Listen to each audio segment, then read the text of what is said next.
Hey, hello again. Hope you're having a good day. Great. Well, I am too. Listen, this is going to be a very, very special treat for all of us. I wanted to make sure that we heard from conservatives outside of America and picked one person that we think is an incredible and exciting star in the conservative movement in Europe. And I asked to come all the way here across the big Atlantic, and that is Daniel Hannan. I don't know how many of you know Daniel Hannan, right? Pretty cool, right? I agree.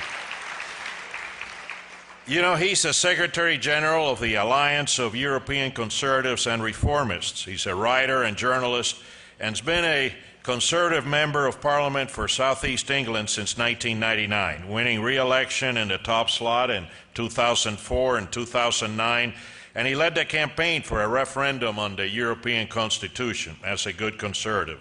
He also was the first Member of Parliament to write a detail about the allowances and expenses available in Brussels. The YouTube of his March 2009 speech got 1.4 million hits within 72 hours. Listen, I love this guy. I think Daniel Hannan should be an honorary American. That's what I think. And so I don't need a further introduction. I have this whole introduction, and I don't want to take up his time because we're here to listen to him. And so it's my treat that, and I'm delighted that he accepted our invitation to come. Please give a warm welcome to Daniel Hannan. Daniel?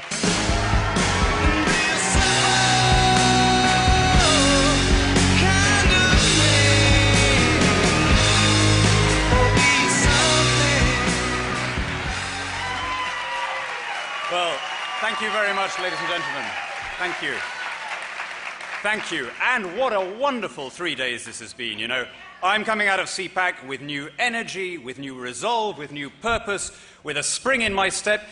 I didn't think this was meant to happen when you get involved with Washington politics. You know, I'm coming away illusioned and enchanted with Washington politics. And what a contrast, I got to tell you, what a contrast with the European Union that I flew away from a couple of days ago. Europe is in the grip of a prolonged winter, literally and figuratively, a winter of discontent. Everywhere you go, there are protests, there are people grumbling, there are people blockading the streets. Greece is becoming ungovernable. France, every weekend, there's a demonstration against the latest proposals to raise the retirement age to 42 or whatever it is. Belgium, where I mainly work, well, you know, Belgium was without a government for nearly 2 years, and it was working brilliantly. Every growth forecast was higher than the last one, but tragically, Belgium now has a government again, and the first thing that's happened is we're back to a series of massive general strikes. I tell you, my friends, there's a lesson there about government somewhere. The wonderful thing about coming to this side of the Atlantic is the optimism, the energy, the drive, and you know, it's infectious. It carries away even the visitor. He breathes in the air, and he starts to be affected by it too. When I write about the politics, or I talk about the politics of the European Union, I am as cynical as the next world-weary Brit. But I come here, and I get carried away by the mood. You know, I was, like I always do in this town when I come here, I did the whole sort of Jimmy Stewart, you know, Mr. Smith goes to Washington thing. Yesterday I went to the Lincoln Memorial, I went to the Jefferson Memorial, I went to the Washington Monument. Now that one confused me because, of course, there isn't a statue of Washington there. In fact, the first time I went there, I assumed it was a monument to Bill Clinton.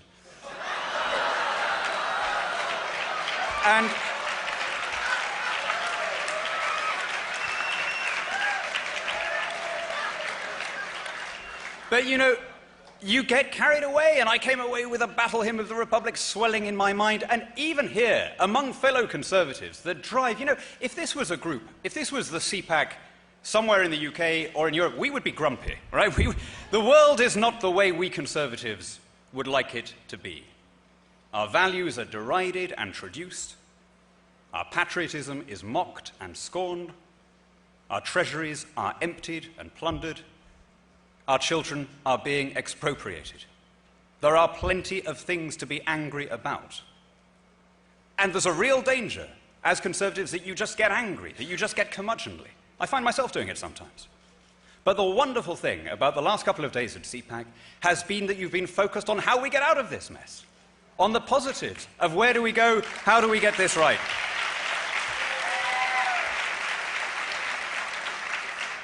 And that is the most wonderful thing about American conservatism, and it's when we are optimistic that we win. That was the secret of Margaret Thatcher's success in my country, of Ronald Reagan's in yours. It was the ability to infuse their words with a little hint of warmth, a breath of optimism, a sense that the best was yet to come. Where does it come from? This extraordinary self-confidence that every visitor in your country notices, this incredible self-belief that is like a force of nature, awesome and inexorable. An optimism and a confidence that took a dream of liberty and turned it into a functioning state, and then placed the flag of that state on the moon. That attracted tens of millions of people from every corner of the world to come here, and that liberated hundreds of millions more from the evils of fascism and communism. Where does it come from? Well, you know, American friends will sometimes say to me, it's in the culture. Well, yeah, okay, but where does that come from? Culture, my friends, is not some disembodied entity that hangs numinously alongside the institutions of a country. Culture is a product of institutions. The success of this country, the energy, the optimism, the self-belief, all go back to the little secular miracle that happened in the old courthouse in Philadelphia nearly 2.5 centuries ago.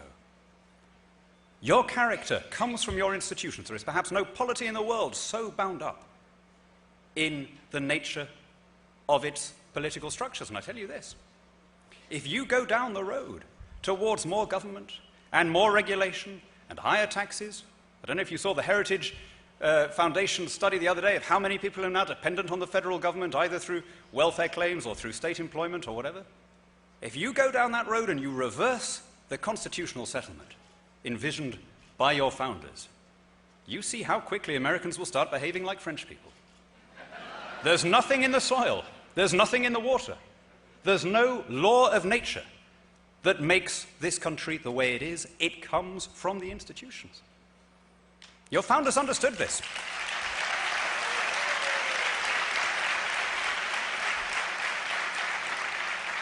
Your founders understood this very clearly. They didn't think that there was some magical genetic property in the new world that would make people this way. They believed firmly that their republican system of government would have the same happy effects anywhere where it was tried. They didn't think that there was some peculiar, unique quality in the Rockies or in the Pacific or in the American sky. Actually, Jefferson did slightly eccentrically once write to a friend in France that our skies in the New World are always cloudless, so yours in the Old are always cloudy, which, you know, look out of the window today and you'll see that either Jefferson was giving in to perhaps an understandable excess of patriotic exuberance, or that we have clear evidence of massive climate change before there were any carbon emissions. I don't know, take your pick out of those two. We still hold these truths. What a fantastic theme for this conference. And by the way, what a fantastic book. If there is anyone here who has not yet read Matthew Spaulding's book of that name, We Still Hold These Truths, go and buy it, do yourselves a favor. It has been a long time since I sat down with a book with such a feeling of pleasant anticipation as when I was reading that wonderful prose. We still hold these truths. Well, you know, I brought along a little copy of the Declaration of Independence and the Constitution. I mean, there's a lot of these around. This one happens to be from the American Civil Rights Union.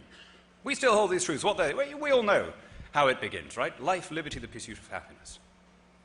To see how unique that is, to see how the US polity is set apart from others, compare it with the alternatives. The European Union's equivalent of your Declaration of Independence is called the Charter of Fundamental Rights and Freedoms. Where your Declaration of Independence promises life, liberty, pursuit of happiness, the EU's equivalence guarantees our right to strike action, affordable housing, and free healthcare. Right? This is what I mean when I say that it's unique. Now, you may think that's an unfair parallel to draw, right? How can I hold up this absurd EU document and mention it in the same breath as Jefferson's sublime work here? Well, you know, it wasn't me who drew that parallel. The first guy to do it was the author of the European Constitution, the former French President Valéry Giscard d'Estaing. When they met in their constitutional convention in Brussels, he said, "This is our Philadelphia moment." And he went on immodestly and preposterously to compare himself to your third president. Now, I mean, where do you begin to deconstruct that analogy? How about here, actually? Here's a good place to start. Jefferson wasn't there. He was, as one would have hoped that Giscard might have been aware, he was ambassador to Paris at the time. He wasn't in Independence Hall. Look, to see what makes your constitution special, to see what makes your system special, look at the others. Your constitution, with all of the amendments, is 7,200 words long. The EU's equivalent, the Lisbon Treaty, is 78,000 words long. Yours deals with the big issues, the balance between federal and state institutions.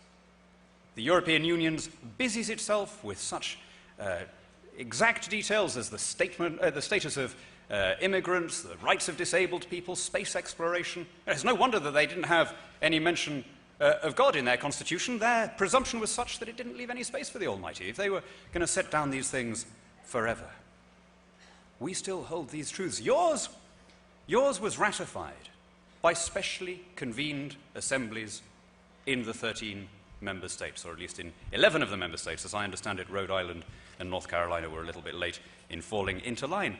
Ours was rejected repeatedly in referendums by 53% of Irish people, by 62% of Dutch people, by 54% of French people, and then it was imposed anyway.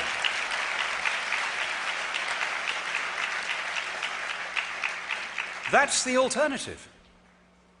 And see how dangerously you are approaching it. You know, I was reading through this again, and I was thinking, as a member of the European Parliament, Jefferson's words, even more than Matt Spaulding's words, Jefferson's words apply so perfectly to my country's discontents. Over my lifetime, the United Kingdom has ceased to be a free and sovereign democracy. Our birthright has been ceded, inch by inch, to the European Union. How aptly we might apply these ringing phrases of Thomas Jefferson's to our own unhappy predicament. How these grievances apply to what Brussels is doing to us. He's combined with others to subject us to a jurisdiction foreign to our constitution and unacknowledged by our laws, for cutting off our trade with all parts of the world, particularly with the wider community of free English-speaking democracies, for imposing taxes on us without our consent. The Tobin tax is on the way in Europe, for abolishing the system of English laws. This is my favourite one. He's erected a multitude of new offices and sent hither swarms of officers to harass our people and eat out their substance. Sound familiar? And then how about this one? A lot of people don't know this. A lot of people think I'm joking when I say this. You know, the European Parliament, of which I'm a member, meets in two places. Every fourth week, the whole Parliament shifts from Brussels to Strasbourg. Not just the 736 members, but the interpreters, the committee clerks, the translators, the guy who advises your secretary about her pension rights, the whole circus, right? 12 tons of papers shifting back and forth in a special fleet of trucks, all in order to propitiate the French. And you know what? Jefferson had something to say about that as well. He has called together legislative bodies at places unusual, uncomfortable, and distant. I don't know how he did it. That is real prescience for you.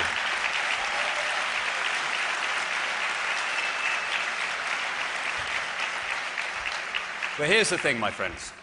The freedoms that you enjoy, the way in which this country holds its rulers to account, the mechanisms that serve to keep the government under control and to remind your politicians that they are representatives and not rulers, they all go back to this document.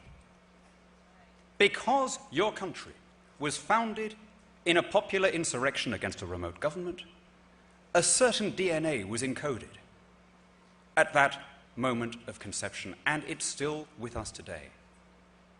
And the unique properties of American democracy, the term limits, the open primaries, the balanced budget rules, states' rights, the diffusion of power, the direct election of every public officer from the school board to the sheriff, all of those things are a working out of that Jeffersonian ideal that decisions should be taken as closely as possible to the people. The tragedy of the European Union is that it was founded in the opposite imperative. Line 1 of Article 1 of the Treaty of Rome commits us to ever closer union. And from that basic categorical mistake come all of the tragedies that we see today, where our treasuries are empty, our credit is exhausted, our people discontented, our governments remote and discredited. Now, I'm sure you can guess which way this argument is moving. If you repeat our mistakes, if you shift power from the 50 states to Washington, from the elected representative to the federal czar, from the citizen to the state, we know exactly what lies in store for you. I've been a member of the European Parliament for 12 years. I am living in your future, or at least the future towards which your present leaders seem intent on taking you. And believe me, my friends, you are not going to enjoy it. I was asked on the radio recently, on a talk radio platform here, a talk radio show, somebody said, what about this theory that Barack Obama was really born in Kenya? I said, no way. He was plainly born in Brussels.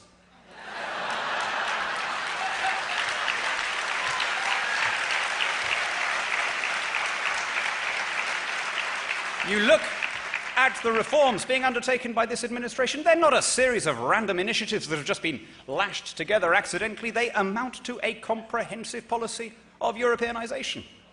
European healthcare, European daycare, European college education, European nuclear disarmament, European carbon taxes, the whole package. And I tell you, when you adopt those things, you don't just become like any other country. You become less prosperous, less independent, less democratic, and less free. We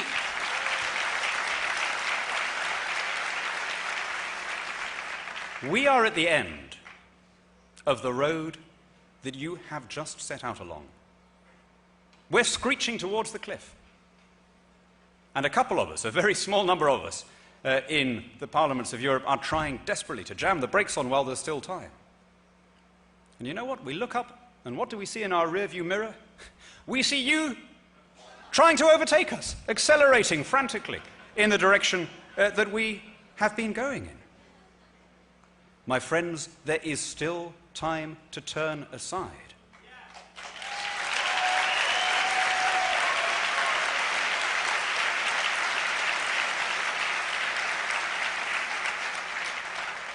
The very first speech from this podium at the beginning of CPAC was from Jim DeMint. What a great man Jim DeMint is.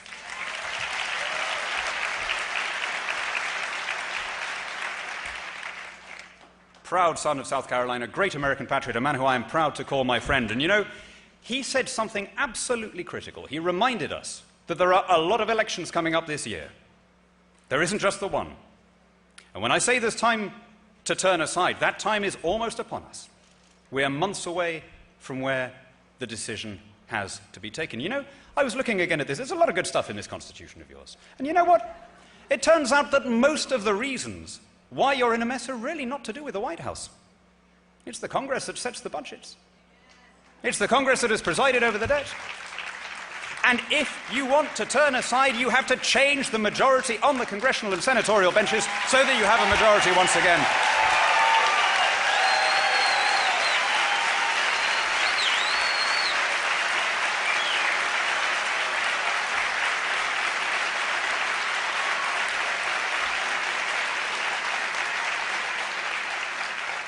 And what kind of congressman do you want? Well, look, we've all got our perfect definition, right? We all agree that it's someone who wants to spend less, someone who wants to give powers back. I would summarize it like this. Every congressman should take his oath of office seriously. That's all you need. They stand up there and they promise to uphold and defend the Constitution of the United States of America. If they really mean that, that's enough for me. Now, that brings me on to something else.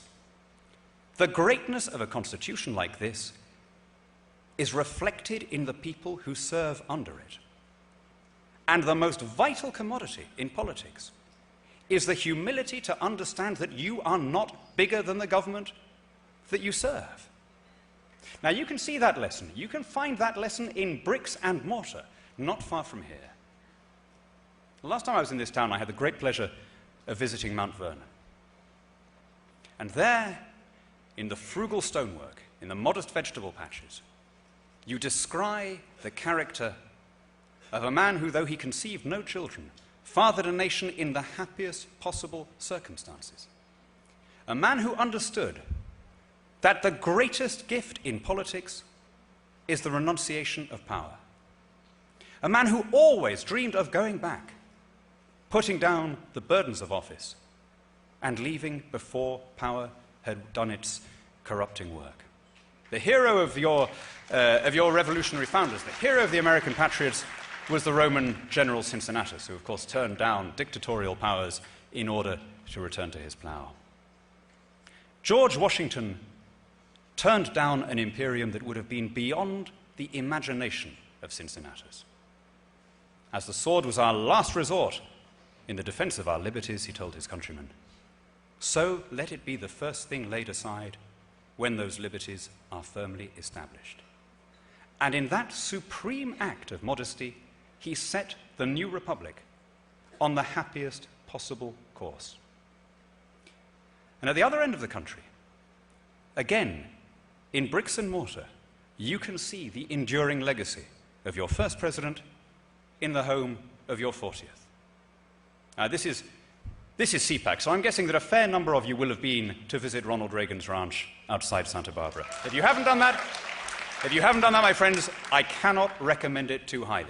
You know, in my job as a politician, I've been inside a fair number of politicians' houses. And in almost all of them, there are little reminders of status.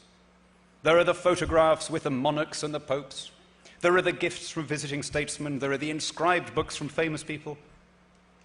In Ronald Reagan's ranch, there was no hint that this was the place where the leader of the free world was happiest, that this was the table from which he'd signed into law the greatest tax cut in American history, that this was the telephone from which he had phoned to console the families of fallen soldiers.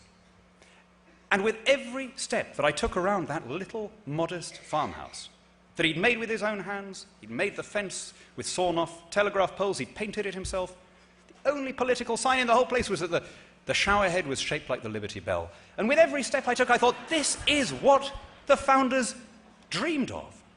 The citizen president who can't wait to come back to the country and resume his life as a private citizen riding around on horseback.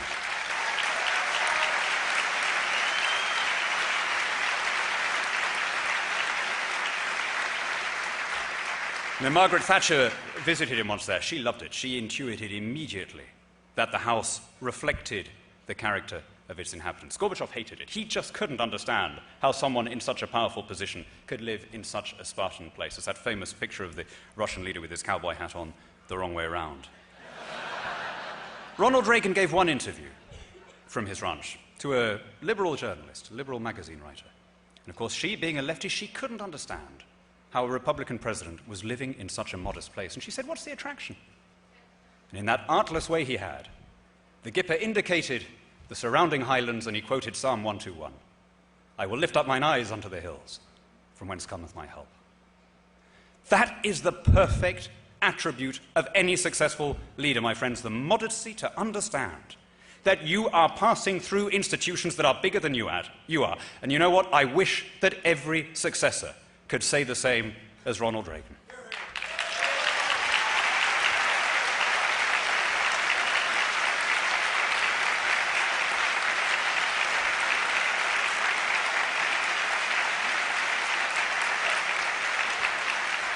My friends, I'm speaking to you as a patriotic British conservative.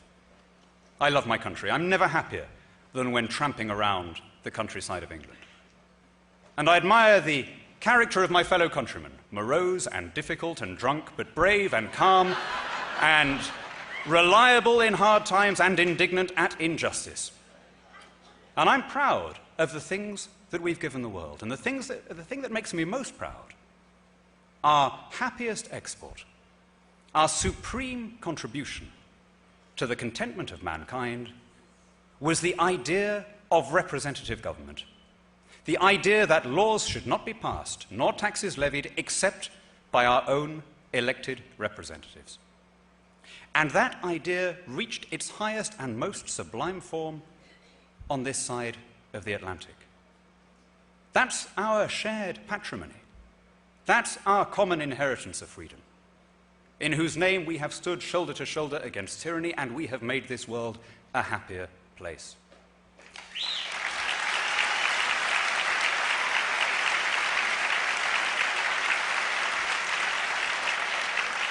And I have to say, that extraordinary heritage is being lost in the country where it was first adumbrated.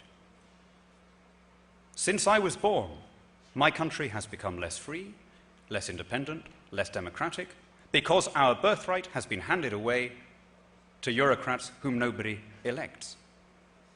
And I've made it my life's work to try and reverse that process, to try and take Britain out of this false and synthetic alignment in Europe and to rejoin the wider Anglosphere and the community of free English-speaking nations.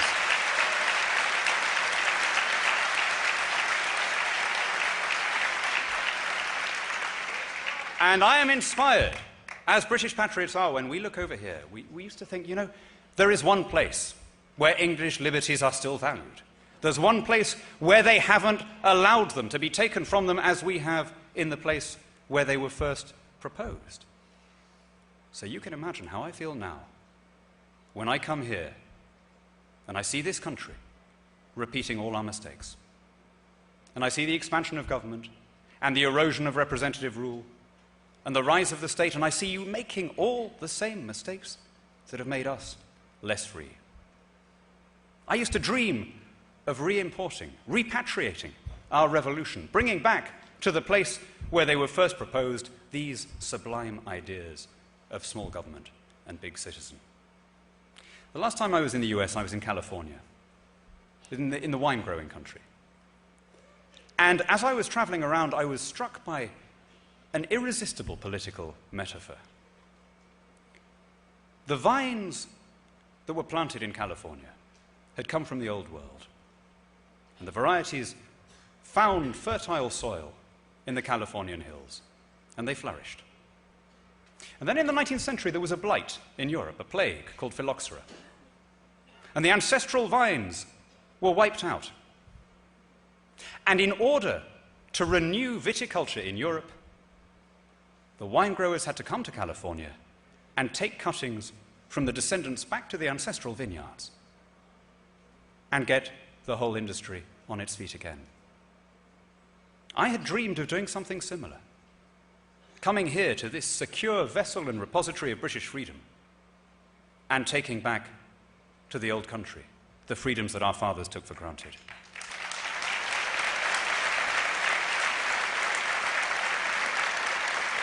You can imagine how they would have felt, those wine growers, if when they arrived in California, they found that the aphids had got there before them, that the egg was already on the leaf, that there was nothing to bring back, that the dream was finished. There is still time to turn aside. It doesn't have to be this way. You deserve better, my friends, and we expect better.